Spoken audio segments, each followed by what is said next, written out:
All right, we're actually on time today. We had to rent a room at the, what is this, the Hilton? Hampton Inn. That way we could have an actual setup here instead of running around everywhere. All right, so a couple things we're going to go over today.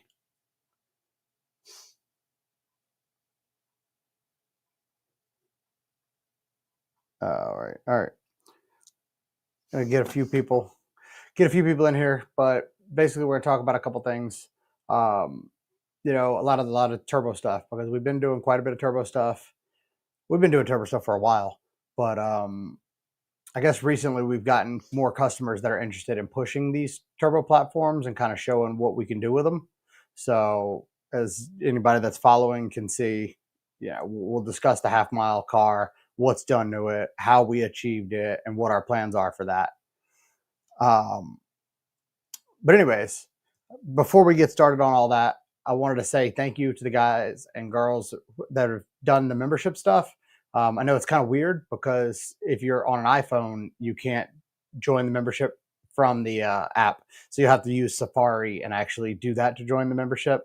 But you know, we have our gold, or was it bronze, silver, and gold? Bronze, silver, and gold membership stuff. We've already done one little member video, which is they're good. They're definitely going to be more technical based. They're going to have a lot of information that I typically don't always just put out. Just something to kind of give you the value for your money. And then the gold membership, as we spoke about on the last one, if you haven't seen that, go to the last live stream and we explain it. The gold one allows a lot of help for like tuners or people that want to R&D products or test things, that really want that one-on-one relationship to be able to talk and discuss and go over some things. But anyways, so basically we're going to get started on the turbo stuff. And then if you saw our recent post that we are doing Global B Flex Fuel, we have accessed the Flex Fuel for the Black Wings, and we're offering that.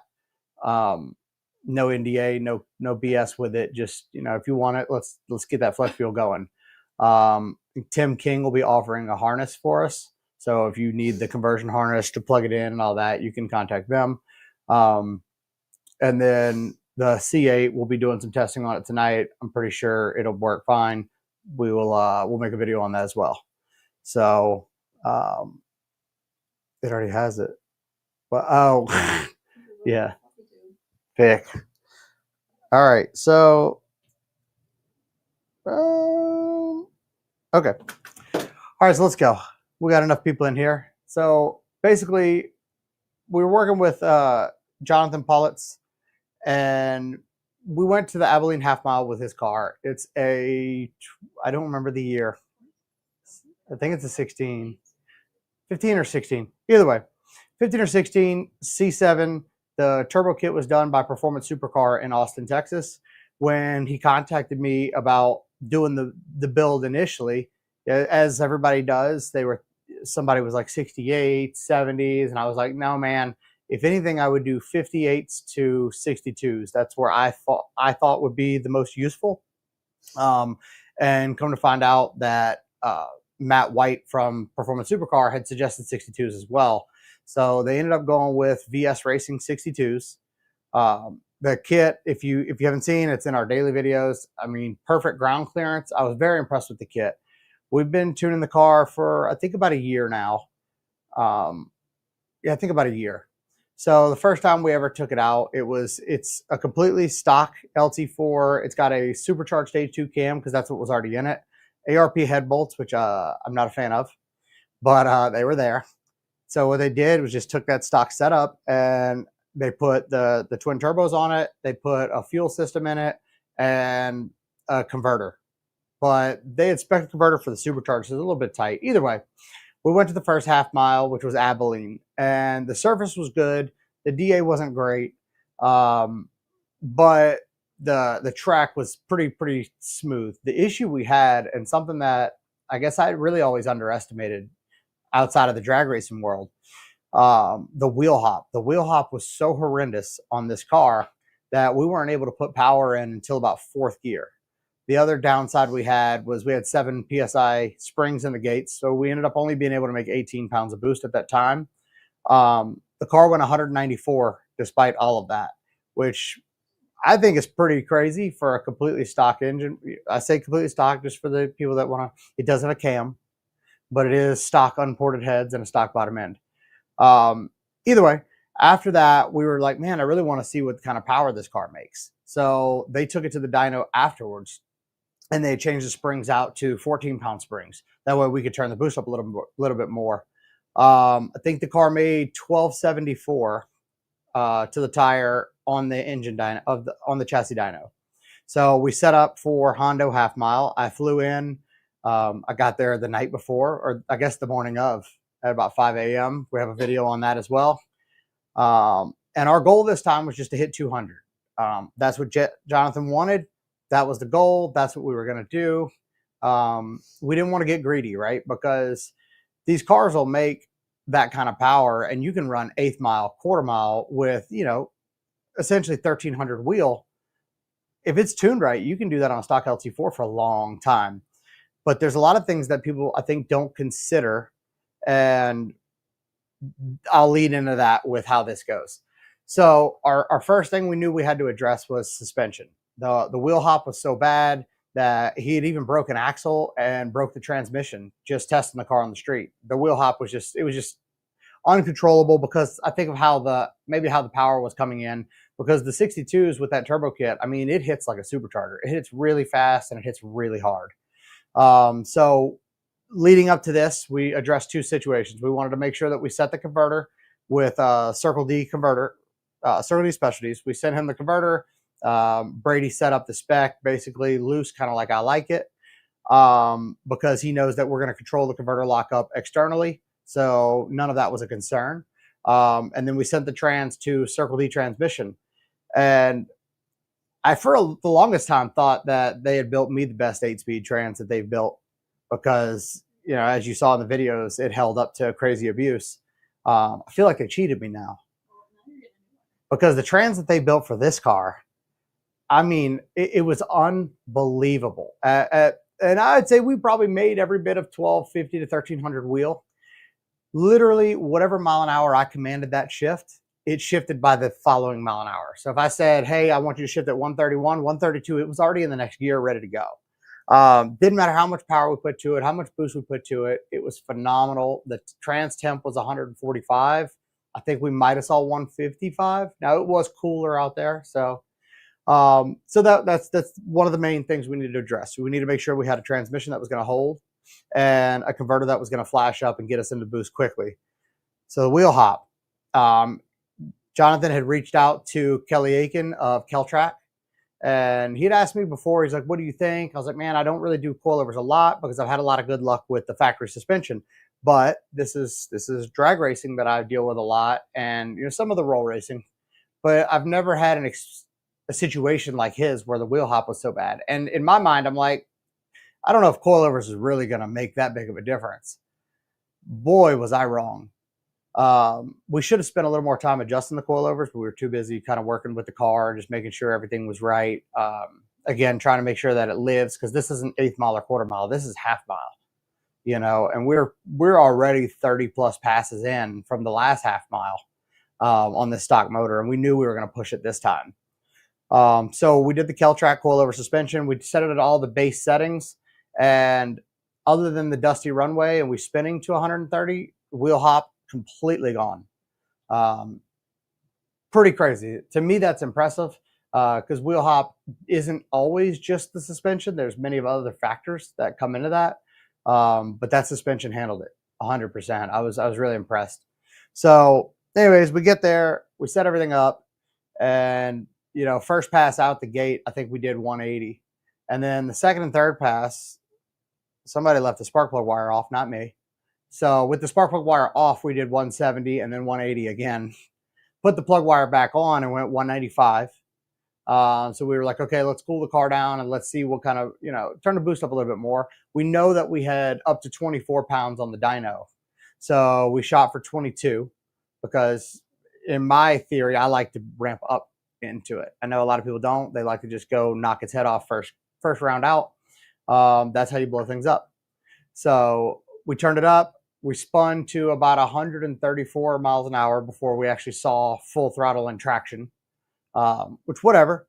It still in the quarter went 10-2 at 172, which is unbelievably fast. That's 10 mile an hour faster than my car, and I'm on a prep track.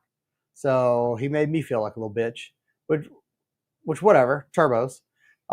Anyways, and that pass was 201.34, which I was super impressed with. With that, we decided that we were going to wrap it up and we were going to go home and get some sleep. I think we went and got some steak.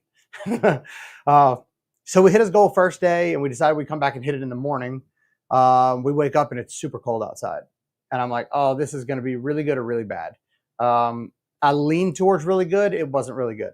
So I guess a wind had come in, a crosswind, and it brought like a silt or like a, I don't know what it was. It was like a dirt or dust, but you see it all over the car after we make a pass.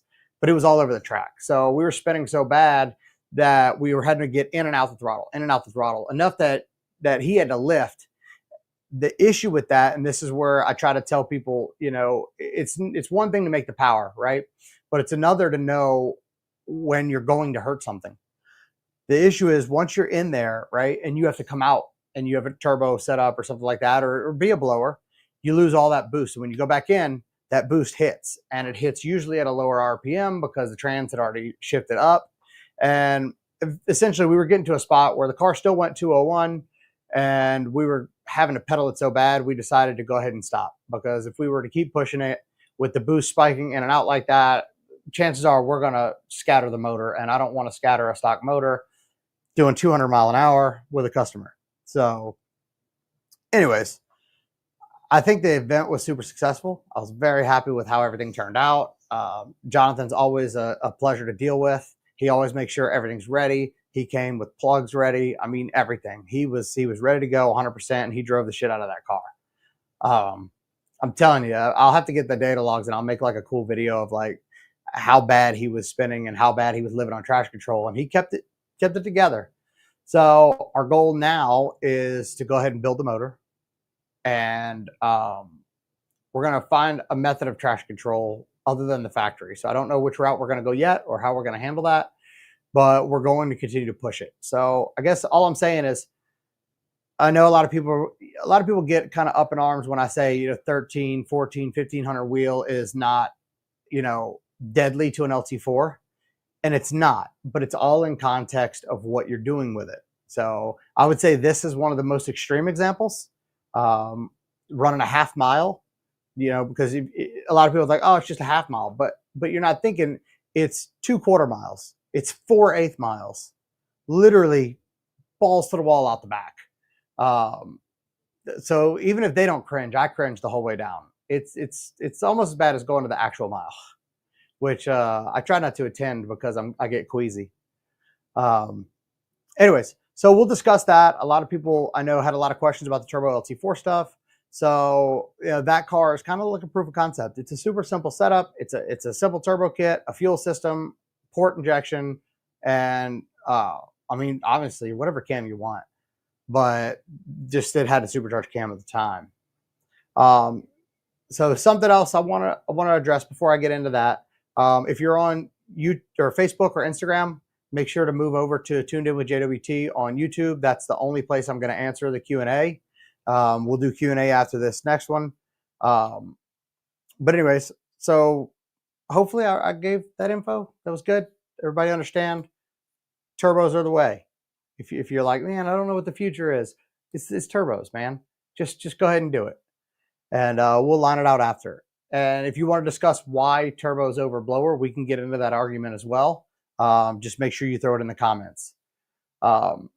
Anyways, all right. So make sure you move over, give us a like, subscribe, share it. You know, let's build this, because everywhere I go, even at the half mile, you know, a lot of people, it's not a lot of big GM people there. It's a lot of just random people.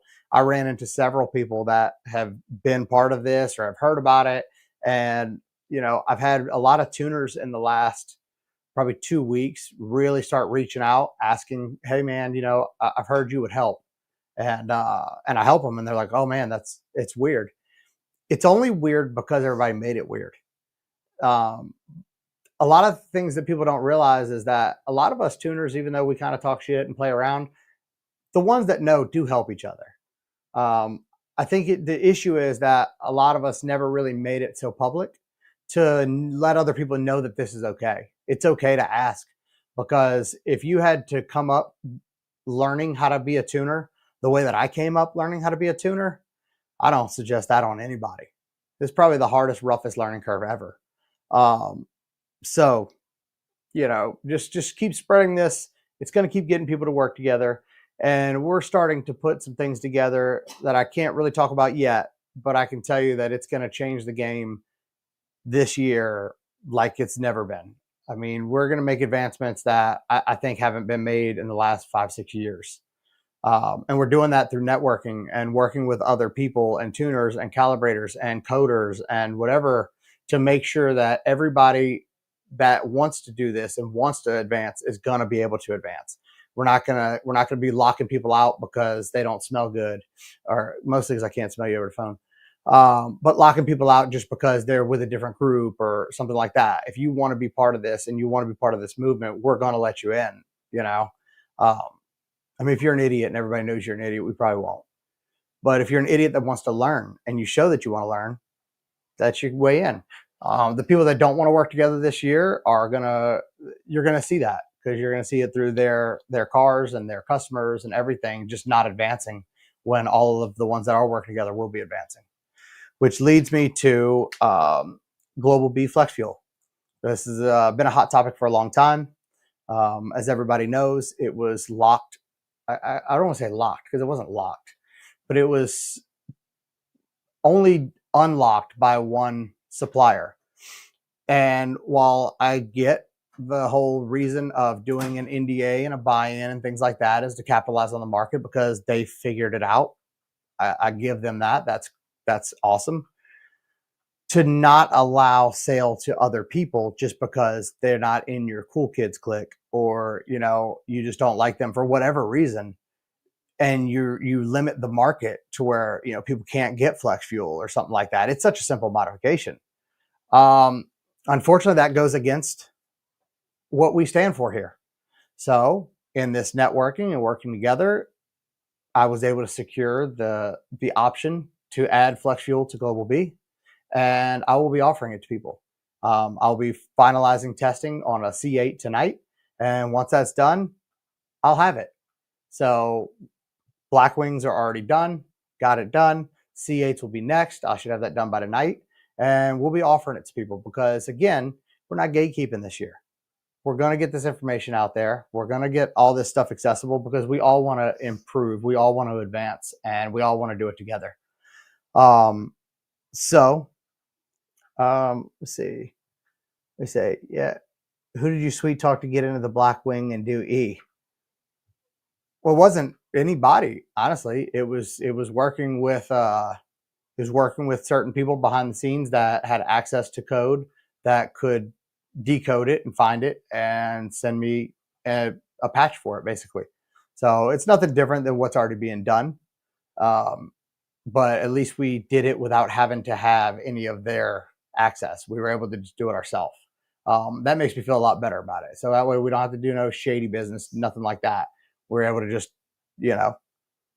figure it out. Either way. What? All right. So anyways, that's what we're going to discuss. So as long as you guys want to discuss it and have the questions and comments, we'll go ahead and do it. Outside of that, we'll do our live in week and a half now, our next one. So I'll go through some of the Q&A, but that's our discussion today. Oh, yeah. If you know anybody in Japan or any car hookups or any connections, let us know, because for Wendy's birthday, we're going to go to Japan.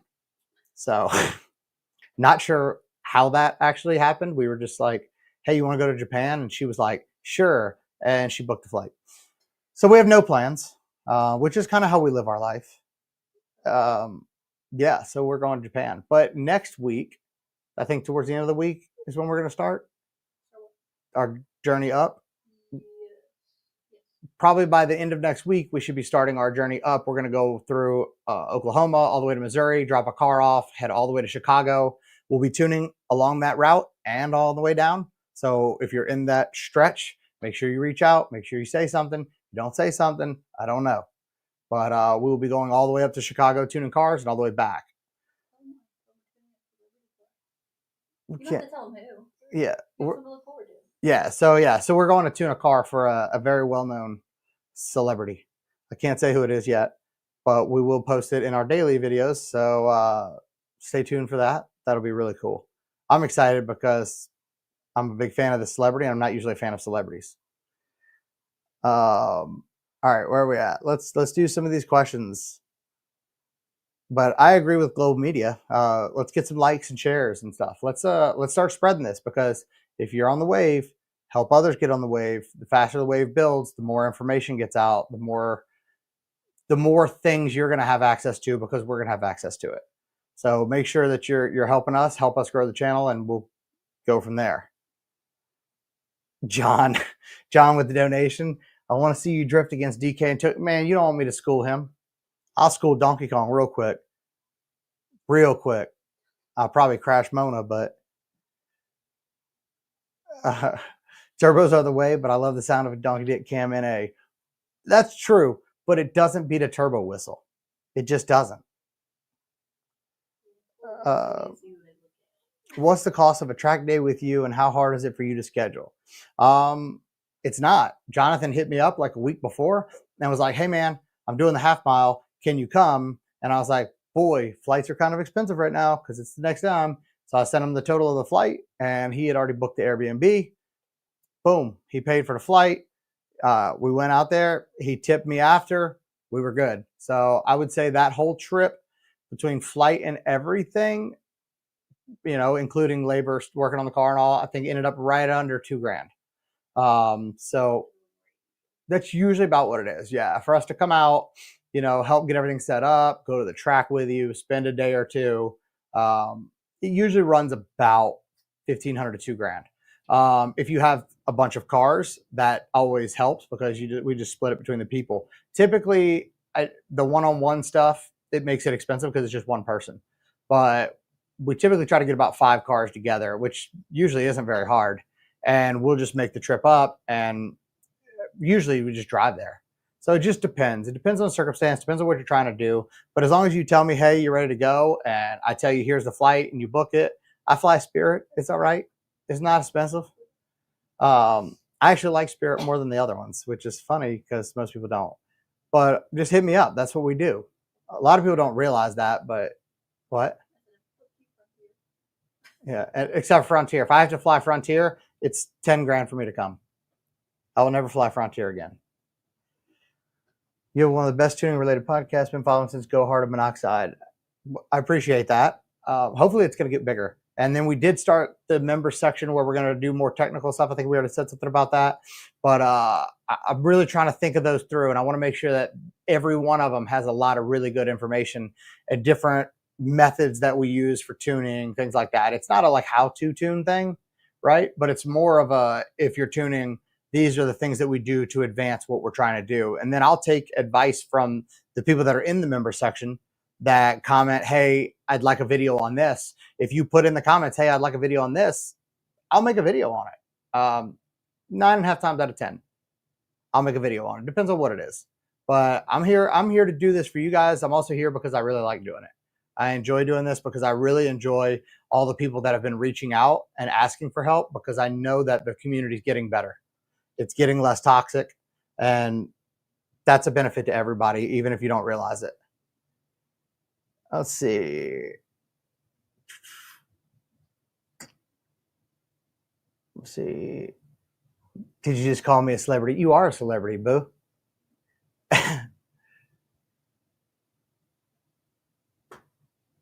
All right. Last stream, you stated stock cam LT4 can hit 900 with port injection. Can you elaborate on the setup? So I've done that setup quite a few times, actually. So stock cam, stock heads, porting the heads would help. But typically, if you're not going to do a cam, you're not going to do the heads. But that's mostly Kong export blower, a 103 throttle body, a rotofab big gulp, upper and lower pulley, depends on how hard you want to push it. It ends up making, with the right pulleys, around 20 pounds of boost, which on full E85, because you have port injection, now you have plenty enough fuel, you'll be able to hit that number. So for that setup, I guess in a nutshell, it's a ported blower, a throttle body, pulleys, auxiliary fuel pump, and port injection. All of that will make 900 on a stock cam every time tuned properly. I would definitely do a catch can. I saw that comment right under that. I would do a catch can on any LT4 because the LT4 front and rear crank seals are kind of shit. They tend to leak if the motor sneezes at all. So I always recommend having a catch can just to ventilate it out. I don't have like a preference on catch can. I've always just used Mighty Mouse. That's just, I really like his product. I like what he does. So, you know, there's that. Does the cost of your Holley in-person tune include a dyno session? If you have a dyno, it's all included. When I do tuning, basically it's however you want it done, right? And you get 3 months to get it done. So anything that we tune, you have a 3-month window. So if we tune it and it's a stock car and you decide to port the blower and put a cam and all that, and you do that within 3 months, it's free to retune it. If you want it done on a dyno or the track or the street, doesn't matter, it's all included. So I try to make it as easy as possible and as basically give you as much option as you can to try to perfect your setup. So you'll have, instead of getting, you know, hit for every little thing you change, you know, this allows you to test different things. And a lot of people say, well, why would you do that? The reason I do that is because everything you change and you test, I learn more. So the more you test, the more I learn. That's where my monetary benefit comes in. So the more I know, the more I can, you know, advance. That's true. A lot of people do sleep on Spirit.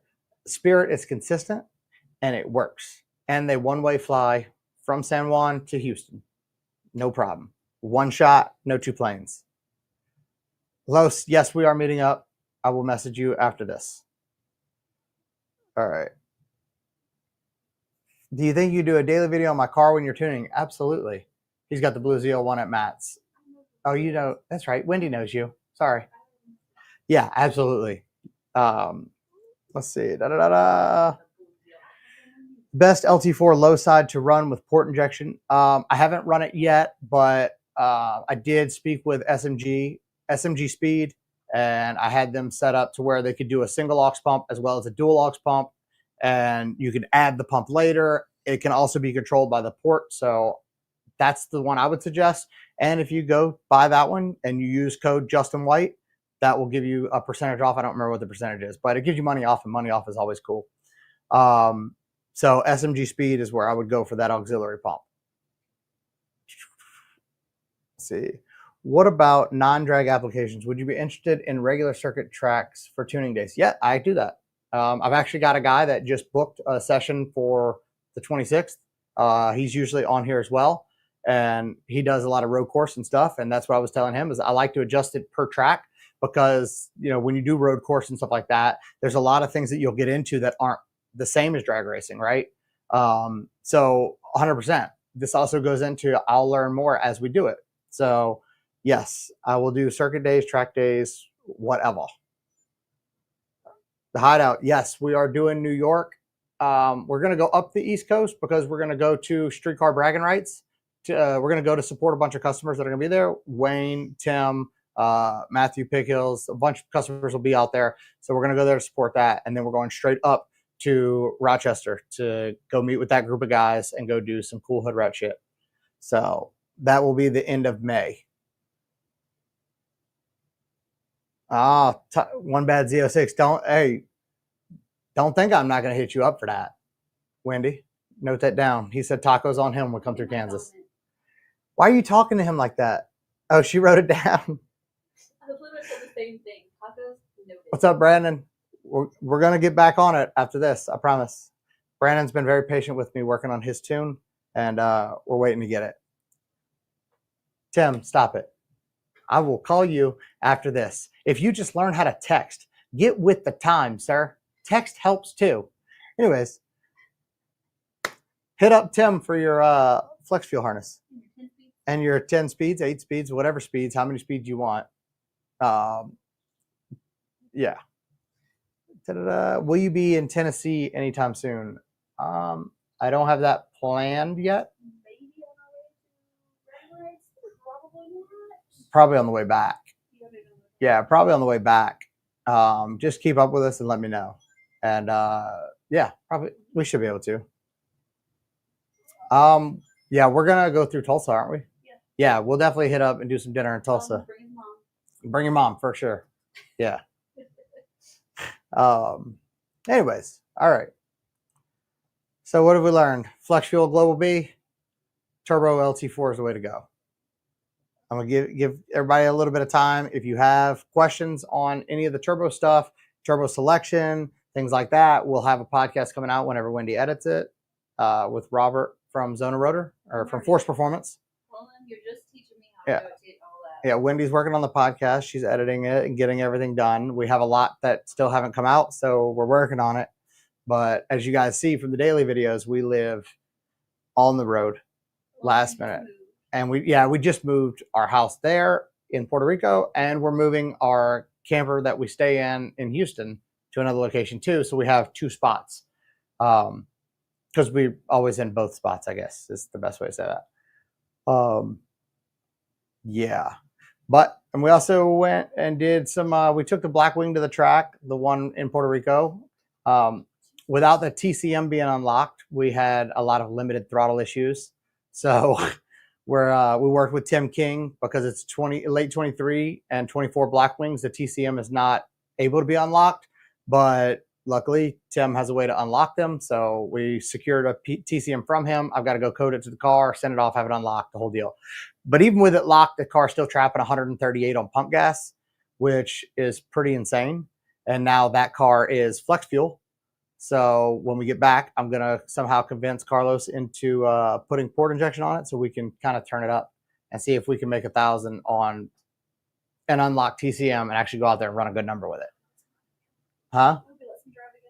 Yeah, Wendy wants to drive it again. Let's see. All right. But anyways, if you have questions on it, let's do that. If not, we're going to continue because we've got to go work on the C8 flex fuel, get that going. Is Wendy racing at bragging rights? If anybody wants a new personal best in their car, just let us know. Her driving is for a small fee. She'll get that number for you. I will run your fucking class for you. Even ran into an issue with the Ballinger wideband, just won't log. Been working fine for 3 months, and now it just keeps dropping off the log when I record. We'll tell them to know that we're not bringing up. Is it are you pinning it in, Matthew, or is it can? So because if it's can, I've had a lot of issues with the can one, but pinned in I haven't really had an issue.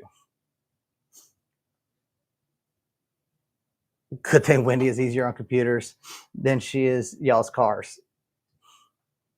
Yeah, well, but they're fast. Mine's fixed now. You can't see it, but boom. It's fixed now. I got a new screen. Look, I've had this laptop for quite a while. But I will say, if you're in the market for a laptop and you want a powerful laptop with a good warranty protection plan, this Dell Precision is the way to go. Because I've got their Dell plan or whatever. It's like their protection plan. I broke the screen. I think I hit them up on like a Monday that the screen had a star in it. And they had already had somebody calling me the next day to come out to my house to fix the screen. I had to postpone it because I was in Puerto Rico and they don't service that area, which they should. But no complaints. As soon as I got back to Houston, I landed. And today the guy met me at a hotel and fixed my screen. No problem. So, Matthew, if it's can, there's I usually just delete I forget what the thing is. Just hit me up. But the can balancers are kind of finicky. They're kind of a pain in the ass. It says, finally get to watch one live and it's Saturday morning over here. Well, unfortunately, it's an off day one, so we don't have as much attendance that we normally do, but we appreciate you being here either way. Where are you at? I don't know. Come to the Dakotas. Look, if you've been watching this channel long enough, you would know that we don't like cold. We're a tropical people. No, I wanted to see the So let me know when it's not cold there, and we will happily come up there on on our California trip. our California trip. Yeah, because we're gonna go up California, so way. Yeah, over. we do want to go to Montana really bad. So I can assure you Montana is going to happen this year. But I wanted to Even see if it's not for Dakota. tuning, I just want to go because I want to go. I wanted to go to South Dakota. Well, ask them what Dakota they're in. Yeah, which Dakota are you at? Because there's two different Dakotas and they're totally different Dakotas. You know that. Yep, it was in Australia. I was right. All right. Are the LT4 turbo kits cost efficient compared to 2650 amount of gains over the Maggie? Yeah. I don't know how much the turbo kits are 100%, but I think they're in the 8 to 10 range, which a Maggie is 8500. So they've got to be somewhat comparable, right? I think that's, I had to find out. I'll ask. But yeah, I mean, are they comparable making power? Not really, because a Maggie pushed on the edge is going to make 1300, 14 if you got a crazy motor, a crazy setup. And we can make that with a stock motor on turbos. And, it's efficient, it's safer on the engine, it's going to last longer, and it sounds cooler. All my blower guys are going to hate me. I'm staying blower. Don't worry. I'll keep pushing that platform. Have you seen the new flex fuel sensor being developed by Advanced Fuel Dynamics? Modular design with multiple fitting options and said to be much more accurate than the Continental sensor. How is it more accurate than a Continental sensor? The Continental sensor has been working forever. See, that's the problem. People always want to try to mess with shit that works. It works great. Why do they want to mess with it? Leave it alone. But I'll look into it anyways because I'm curious. It's warm up here. This dude says it's warm up here, 65 today. Sir, that is the lower limit of what my body will tolerate. They don't want to say that. They don't want to say it. That's why. Australia, LSA issue. Ah, okay. Okay. I thought that was, I didn't recognize his name. Yeah.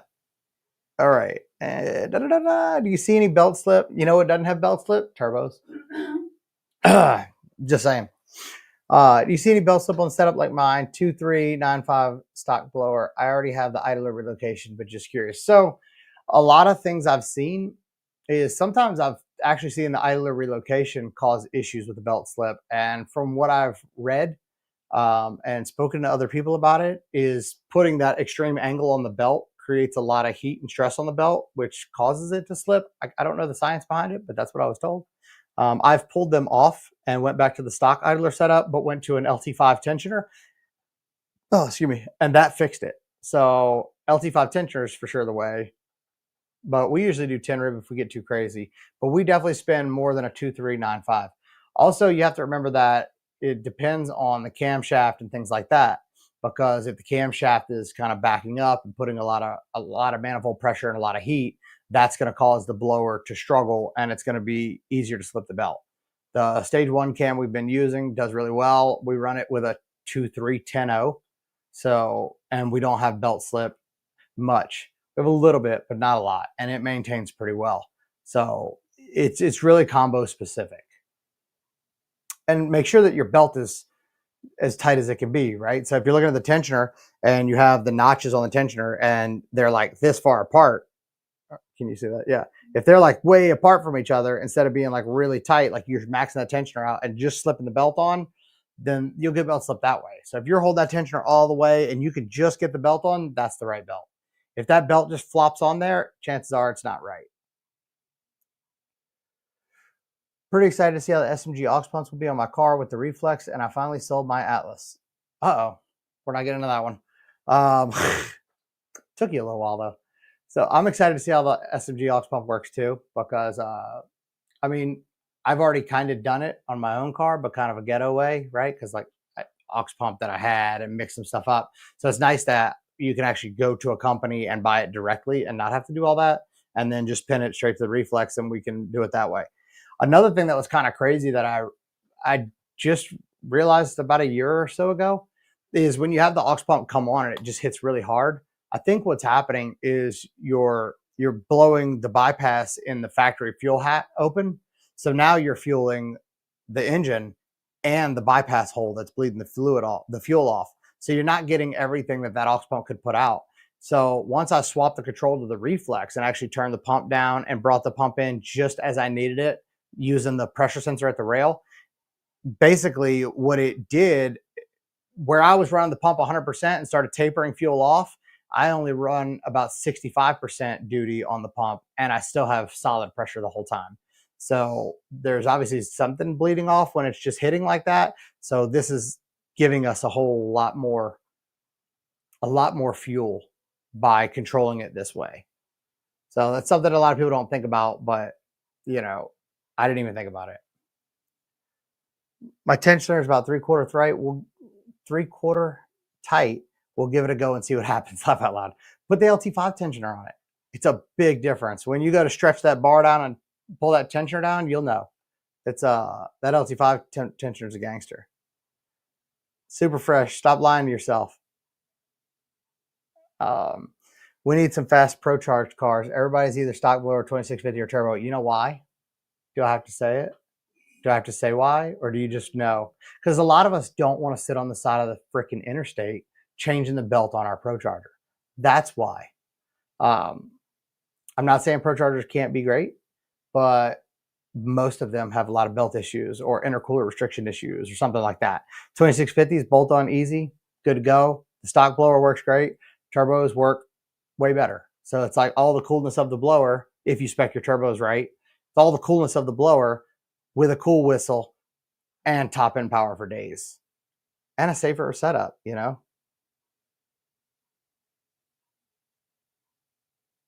All right. My first Globe the other day failed the math, and while tuning the neural network changes the trainer was giving, wasn't making any changes. Any ideas? So that's a tuning question, and that's the gold membership.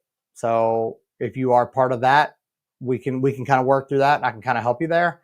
But I don't fail the math. I like to keep both of them. I like to run it in the hybrid mode. It just seems to work the best. And if you have one that's not responding to the other one, typically they're just too far apart. But the neural network thing, it's kind of finicky to mess with. So just make sure you're saving your file and coding it correctly. It took me a little bit to kind of figure that one out. But like I said, if you're part of the gold setup, message me and we'll handle that directly. When changing a camshaft in an LT, do you have to do valves too? So, all right, so let's do it this way. LT1, I know it's not a lot of people say it's not a valve seat issue. I don't care. The valve seats in LT1's chip. It's a known thing. A lot of people say it's not or say it is, or either way, it is. I've had it happen on mine. It dropped the valve seat the first time I made a pass in my car when I put the 2650 on it. So just for that, I don't care if they say it was an aggressive cam or whatever. It's not worth it, right? If you already have the heads off, get the seats done. If it's an LT4, they are notorious for exhaust valves dropping. If the heads are off, get it done.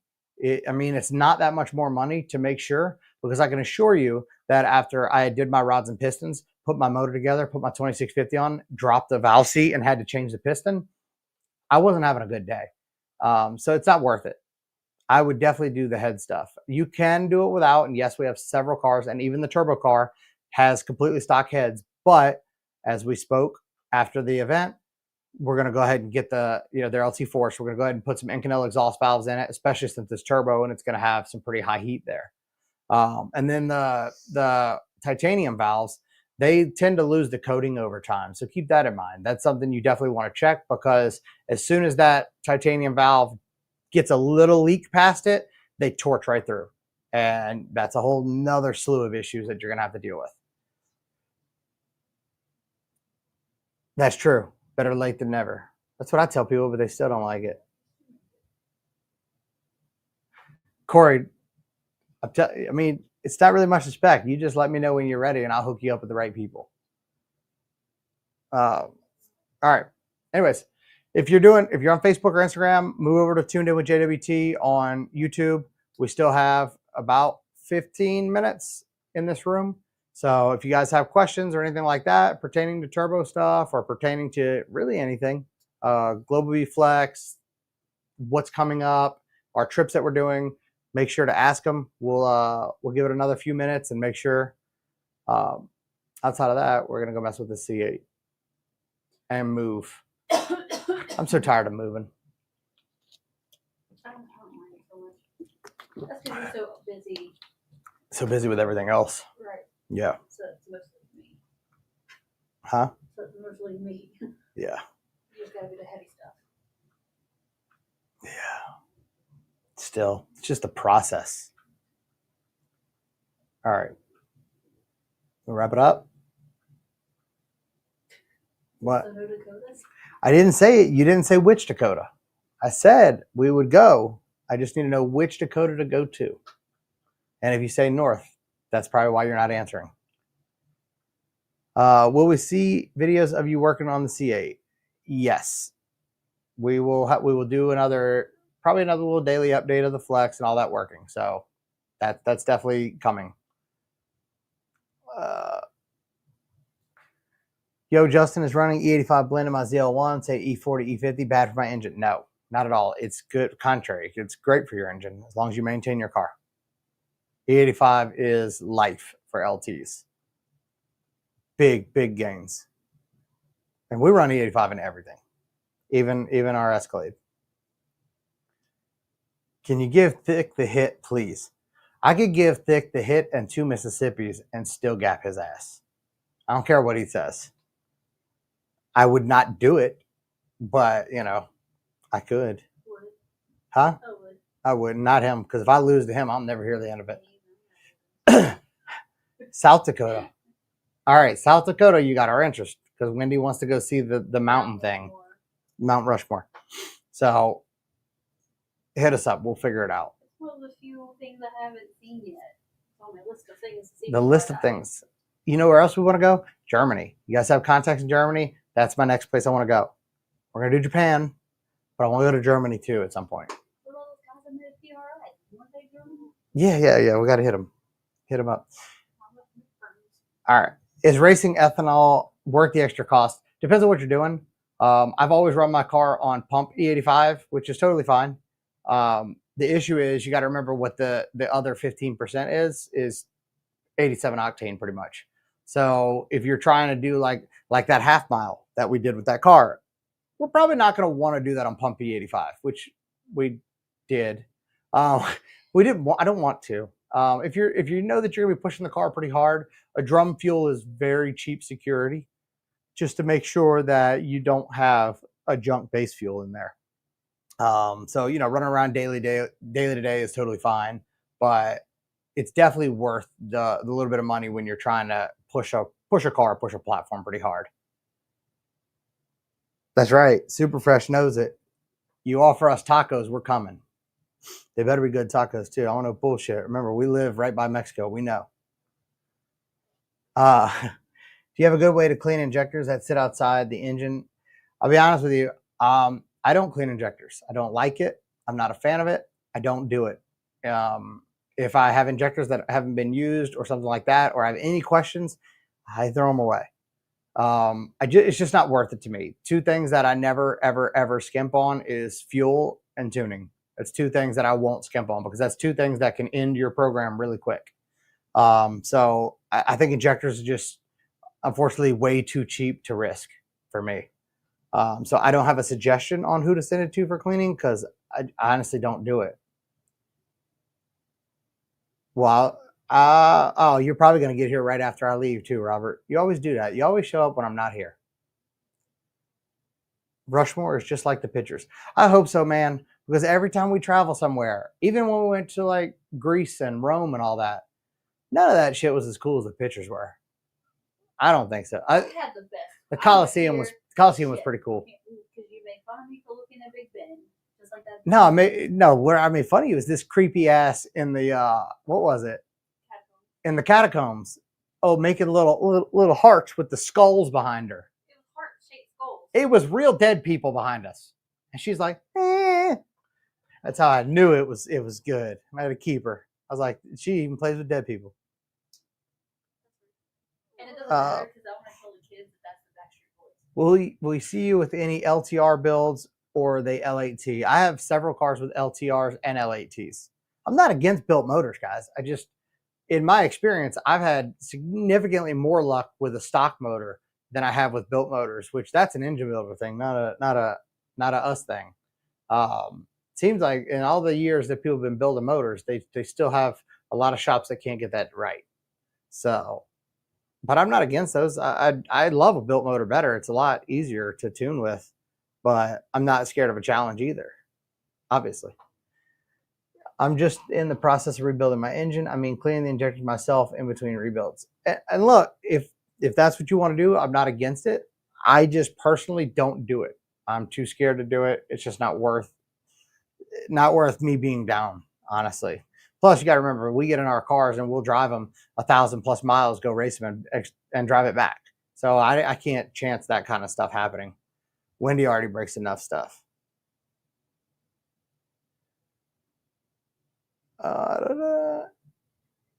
Do we have a route yet? I don't know that we have a route yet. I know. Yeah, where are you actually at? Oh God, she's already planned 3 trips. But I know key points on this trip are going to be Oklahoma, Dallas, Oklahoma City, Tulsa, Missouri. I think it's Lincoln, Missouri, and Chicago. So in between there, that's where we're going to be. If we need to alter that a little on the way back down, we can. But those are definitely the ones we will hit on the way up.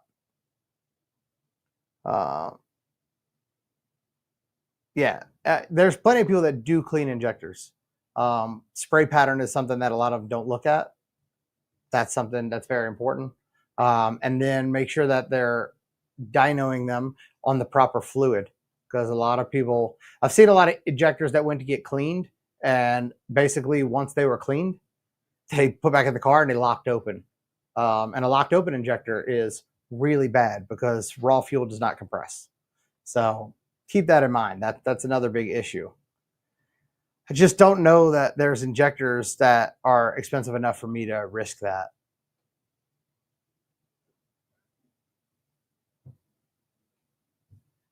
Oh yeah. He's got a LT4 and a 350Z. Super clean car, super badass. I saw the pictures. I'm like, oh yeah, I mess with that. But yeah, hit me back, man. It's we just been crazy busy, and I'm trying to stick to the schedule as best I can to make sure I'm getting people taken care of, and then outside of those specific outside of those specific appointments, is when I can chat about other stuff. But I'm trying not to get people all pissy yet. Trying to make people happy, because that's the goal here. I think I just want to buy ID 1050 injectors anyways, because anything under 1.3 milliseconds, 2 of them turn off on my baby 1.8 Honda. Yeah. I mean, it's really hard to beat an ID. The technology and stuff behind that is crazy. Just the people that are behind injector dynamics alone is incredible. But before we wrap this up, like I said, just want to touch on, I think it's crazy, the suspension stuff. I'm excited because I want to try to work with Kelly with Keltrack on my car. I'd love to see what coilovers can do for that, especially after seeing how much of a difference those coilovers made on that car. I mean, unbelievable. I'm working on trying to find an in-car video of how bad that wheel hop was, so you can kind of see how bad it was versus how it is now. And that was just on his base settings, like how he said to set the shocks initially. For roll racing, we didn't even spend time adjusting them, which I'm sure we could have got better results out of. It all happened too fast. And then big shout out to Circle D. I mean, that transmission was unbelievable. So if you're like, man, I wonder if I could get a transmission that holds 1,300. I mean, it held it, and it clicked off those ships like it wasn't nothing. We made sure that he broke it in properly before the event. And then as soon as we went out there, whatever we told it to do, it was doing it. And then Performance Supercar for making a kick-ass turbo kit.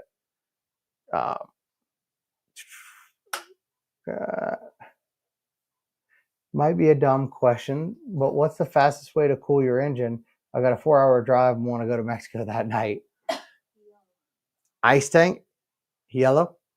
Yeah,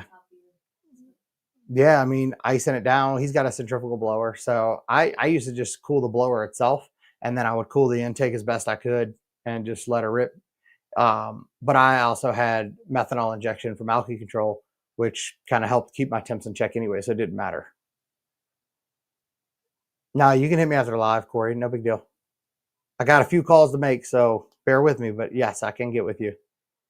Isn't ID from Tony at T1? Yeah. So ID, as far as I understand, the company is owned with Tony Paulo from T1 and Paul Yaw from Yaw Power. Two guys that unbelievably smart, huh? Paul Yaw, yeah. They're unbelievably smart guys. If you don't follow them on anything, go follow them, man. Y'all Power just got into a lot of the side by side stuff, and he's making waves with that. Those guys are they've got so much knowledge. They could literally stop learning today and still know more than we'll ever know. But they just decided to make an injector just because they wanted to have the best product on the market for people, and they achieved that 100%. What's the difference between LT5 and LT4? The main difference. The LT5 is a 2650 supercharger with port injection from the factory, so it has port and direct.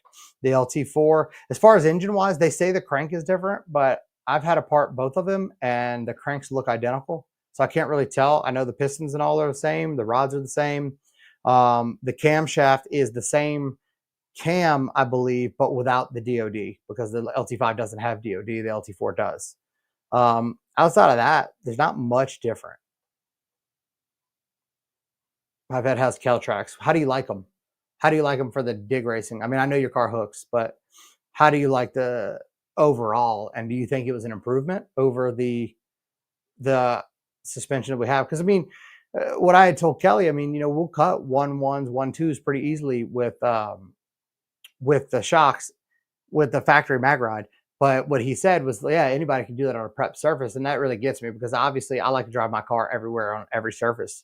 So I'm wondering if, the prep isn't as good, because I do have to find a pretty good track for that, if his suspension will help me just hook this anywhere.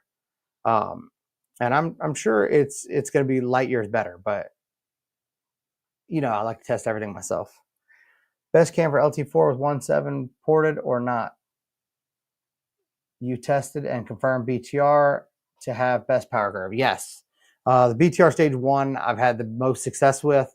We've gone extremely fast with. We've made 1,000 plus horsepower with. I'm not saying there's not a better cam or another option out there. Just currently, I haven't found it. It's 2 hours away from Tulsa, 2 hours away from Missouri. I'm in Wichita, Kansas. I'm serious about the tacos. We are serious too. I know you may not think that, but we are dead serious. We don't play when it comes to tacos. Yeah. I even hate just saying smart guys, because the level of knowledge between those two guys is just unfathomable. Any preference to brand of lifters themselves, and go with BTR kit and call it a day? Typically, I just let them spec in whatever they decide that they want you to run. I try not to speak on what lifters I run, because it's not suggested. But a solid LS7 lifter does really well if you're really trying to make the power. I've had a lot of good luck with Johnson over the years. I've had a little less luck with Morel, but Johnson, Comp even had some pretty nice new lifters come out about a year ago. But the LS7s will cover most of what you're trying to do.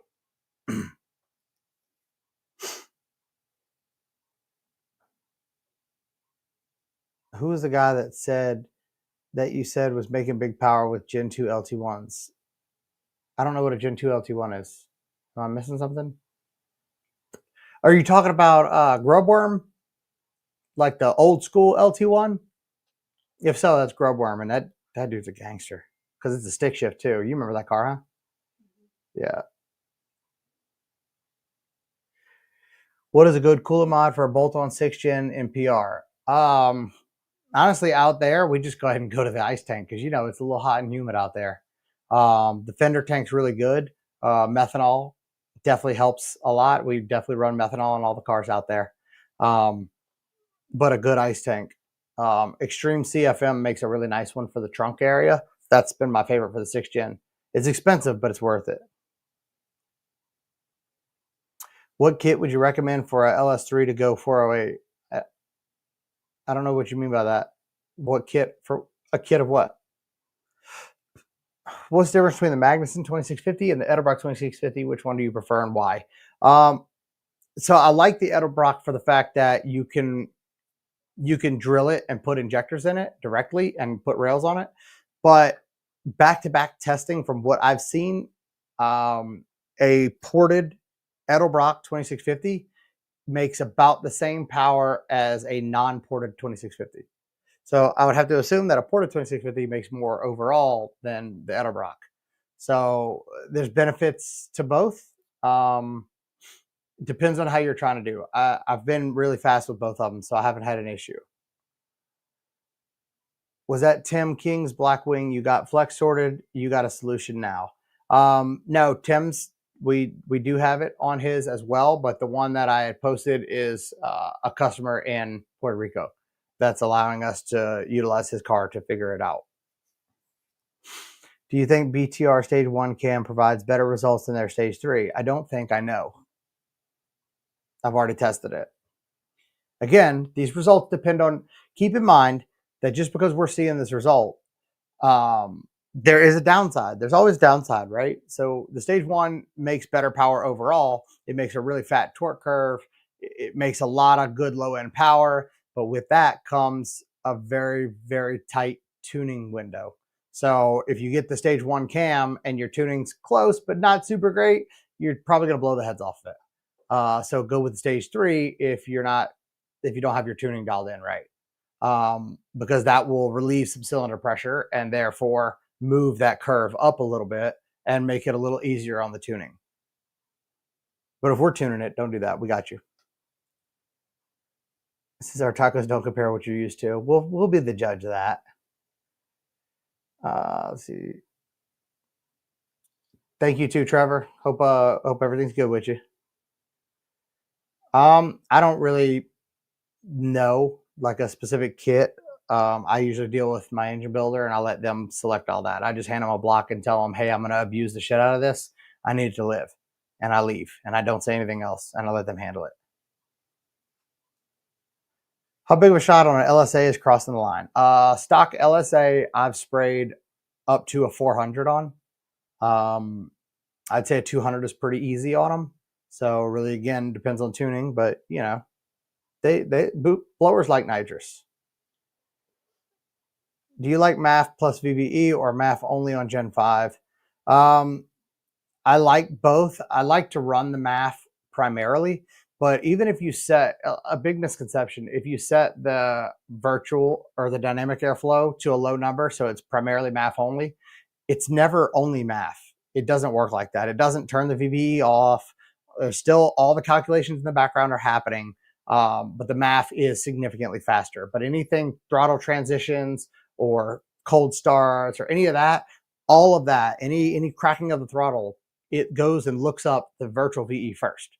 So if your virtual VE is not right, you could set that dynamic airflow to 0 and it's still not going to only just use the MAF. It's always going to reference the VVE. And if you don't believe that, go 0 out your VVE and tell me how it works out. Plus, the guys from Maggie is super cool. Met him at an event. He is always at big events helping out and answering questions. Mike Sitar is the guy that owns Too High PSI, which we speak about quite a bit on here. He used to be the president of Magnuson. He's not anymore, but yeah, super cool guy, very helpful guy, and very knowledgeable. Fucking Taylor. 400 is not crazy. 400, you know, we like the party shot. Started tuning my new Yukon Denali this week. So far, very impressed. Can't wait to see the final result. Me neither. I'm excited too. Look, I know it sounds weird, but I get excited watching you progress with your vehicles. So I know a lot of people are like, oh, I know it's not a big power build, but I don't like those either. I like the builds that somebody, you know, put their hard-earned money into and they want to enjoy it, whether it makes 200 horsepower or 2,000 horsepower. I'm excited along the way the whole time. Whether you believe that or not, just telling you that's how it works for me.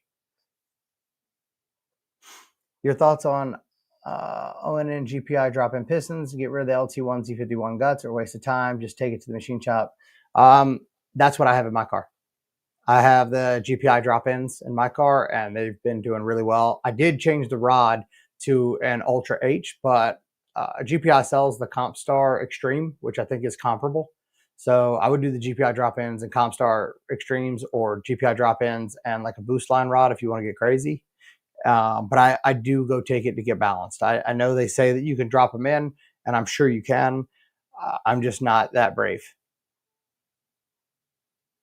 We'll stock bottom and hold that shot. It was a completely bone stock car that we put that on. So yes, but if you make a mistake, it won't.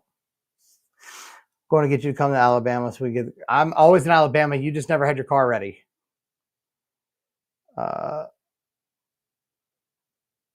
So I did the testing, but I need to do a little more testing on it. I ran out of time because of the event. But if you saw, I think we posted already, I made 951 DI only. It was on E60, I believe. But yeah, I need to do some more stuff, some more work. I'm going to put them back in and do some more testing. But that 950 with a meth kit would have made over 1,000. So it's possible. But I needed way more than that. Tuning the TCM, tuning and TCM tuning separate. What's the best for scheduling? Thanks again. I never suggest doing the TCM only, because if the engine side's not correct, the TCM won't be correct. Doesn't matter how well the TCM is tuned.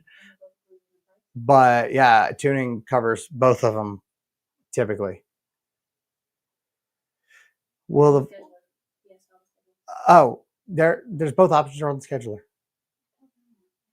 Oh yeah, so for TCM tuning only or engine and TCM, they're both on the scheduler. So the first time initial tune will cover both, or if you just set on TCM only, there's an option there too. Will velocity stack on the end of the big gulp still work? Honestly, Matt, I've tried it and the math just doesn't like it. So you would probably want to go speed density at that point.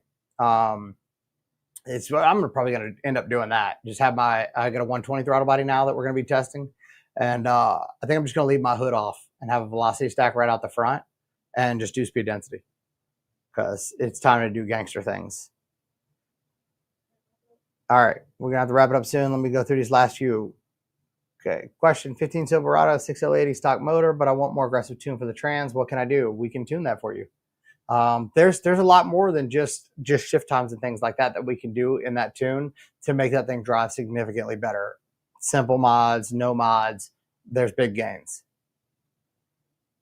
C45 versus C85 high compression LS build. I mean, C85 has a hint of nitro, so it's always the best option. I don't know that C45 is a thing. I'm not sure. Are lid spacers worth the money? I can't say that I've tested it, but I can say that Rick Crawford runs them, and I don't think that man runs anything that doesn't work. So I would go off of that. All right. And how is the 10L so much better than the Ford 10R when it's essentially the same? It's not the same though. Remember that the GM has its own TCM for the trans, where Ford is using one computer to run the engine and the trans. So all of the memory and all of the RAM and everything has to run for both units out of that one box, where we have our own separate box. Plus we have a better F clutch and a couple other better things. And damn it, it's about time that GM had the better trans. So, but it is significantly better than the Ford trans.